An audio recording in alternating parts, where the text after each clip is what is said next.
ចឹងពេលដែលយើងដាក់ទឹកថ្នាំហើយយើងមាន file របស់យើងហើយចឹងយើងចុចនេះ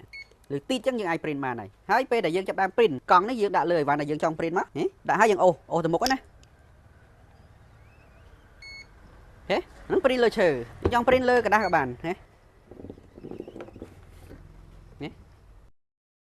វាសួរបងប្អូនទាំងអស់គ្នាថ្ងៃនេះនឹងធ្វើវីដេអូមួយជាមួយនឹងម៉ាស៊ីន print សម្រាប់ customize នៅលើផលិតផលរបស់បងប្អូនមួយណាចឹងឧទាហរណ៍យើងមានកេះអីមួយចឹងជាប្រភេទឈើប្រភេទกระดาษប្រភេទដៃក៏បានដែរយើង print បានមានយើងចង់ដាក់ label ចង់ដាក់លេខកូដចង់ដាក់ logo អីនៅលើបោះយើងណាចឹងយើងមានម៉ាស៊ីននេះមួយអាច print បែបនេះបានណាចង់ print លើឈើ print លើกระดาษ print លើដៃអីយើងអាចធ្វើបានណាចឹងឥឡូវយើងจะបានបង្ហាញមានន័យថាឥឡូវម៉ាស៊ីននេះគឺមុខ print មកវានេះកម្ពស់របស់វានេះគឺយើងនិយាយថា100 មីលីម៉ែត្រណា100 មីលីម៉ែត្រចឹងវាស្មើនឹងមួយទឹកចឹងទឹកថ្នាំដែលប្រើគឺ25 មីលីម៉ែត្រ4គ្រាប់ណាហើយមួយទៀតបន្លាស់ទឹកថ្នាំមួយនេះយើងអាចដាក់ពណ៌ខុសៗគ្នាតែបងប្អូនចង់បាន logo ហ្នឹងមាន3ពណ៌4ពណ៌យើងអាចដូរពណ៌វាតាមបន្លាស់មួយណាឥឡូវ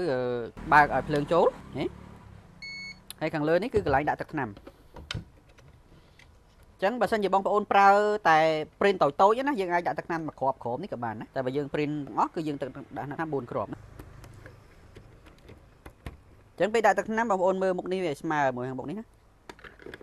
ចឹងបើសិនជាយើង print មុខទាំងពេញហ្មងគឺយើងត្រូវដាក់ទឹកថ្នាំ4គ្រាប់ណាអញ្ចឹងសម្រាប់ការតេស្តនេះគឺខ្ញុំតេស្តទឹកថ្នាំពណ៌ខៀវដោយសារអតិថិជនគាត់ប្រើពណ៌ខៀវណាអញ្ចឹងពេលដែលយើងប្រើប្រាស់វាអត់ខុសពីម៉ាស៊ីនតូចទេអញ្ចឹងពេលដែលយើងចង់ print យើងអាចចូលមក print នេះមកយើងរៀបចំអ្វីដែលយើងចង់ print ឲ្យហើយមកនៅក្នុងហ្នឹងណាអញ្ចឹងបើសិនជាយើង print ពេញយើងរៀបចំអេក្រង់ឲ្យពេញតែម្ដងណាអញ្ចឹងបើយើង print ត្រឹមតែ10ឬ20យើងអាចរៀបតាមហ្នឹងណាឥឡូវយើងសាក print ពេញអញ្ចឹងពេលដែលយើងដាក់ទឹកថ្នាំហើយយើងមាន file របស់យើងហើយអញ្ចឹងយើងចុចនេះឬទីចឹងយើងអាច print បានហើយពេលដែលយើងចាប់បាន print កង់នេះយើងដាក់លើអីវ៉ាន់ដែលយើងចង់ print មកដាក់ហើយយើងអូសទៅមុខណា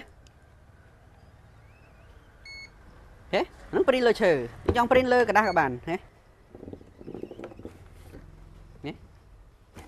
ឥឡូវយើងអត់មានដៃតេស្តទេណាប៉ុន្តែឥឡូវយើងសាកបាន2ហើយគឺឈើនិងกระดาษអញ្ចឹងបើសិនជាបងប្អូនចង់ print តូចជាងហ្នឹងយើងអាចបដូរវាទូជាងហ្នឹងទៅដោយសារនេះយើងតេស្តអាធំណាអញ្ចឹងនេះសម្រាប់ការប្រើប្រាស់បើសិនជាបងប្អូនចង់ add ជា text add ជាអីគឺយើងអាចយកកន្លែង add នេះណាយើង add នេះយើងចង់ add ជា text add ជា logo add ជា QR code add ជាអីបងប្អូនអាច add លើនឹងបានលើឧទាហរណ៍ខ្ញុំយើង add ជា text ណា add ជា text យើង add ជាលេខទូរស័ព្ទណាយើងវាយលេខទូរស័ព្ទមកហើយយើងវាយឲ្យកុំភ្លេចយើង save ណាមាន file មានពាក្យ save ឬ rename កន្លែងនេះអញ្ចឹងយើងរៀបចំឲ្យអស់យើងចុចក្រហមនេះចុចលើទឺតមកយើងអាច print បានហើយសរសើរលេខយើងដាក់ធំអញ្ចឹងវាវែងណាអញ្ចឹងបងប្អូនដែលមានតម្រូវការក្នុងការ customize ព្រោះពេលដែលយើងរៀបកេះនឹងមួយយើងវាយតាមលេខហ្នឹងឯងអញ្ចឹងយើងអត់ត្រូវការយកទៅបោះពុម្ពទេអញ្ចឹងយើងវាយលេខហ្នឹងសម្រាប់ print អញ្ចឹងយើងចង់បានលេខធំតែយើងប្រើម៉ាស៊ីនធំណាអញ្ចឹងបងប្អូនប្រើសម្រាប់ customize បើសិនជាយើងប្រើបាញ់លើកេះជាប្រចាំហ្មងទឹកថ្នាំនេះរៀងថ្លៃយើងប្រើអត់ចំណេញណាអញ្ចឹងបើសិនជាបងប្អូន customize មួយទេអាហ្នឹងយើងអាចប្រើម៉ាស៊ីននេះទៅចំណេញណាអញ្ចឹងបងប្អូនមានតម្រូវការចាំតាក់ទងមកពេកដើម្បីព័ត៌មានបន្ថែមបានសូមអរគុណ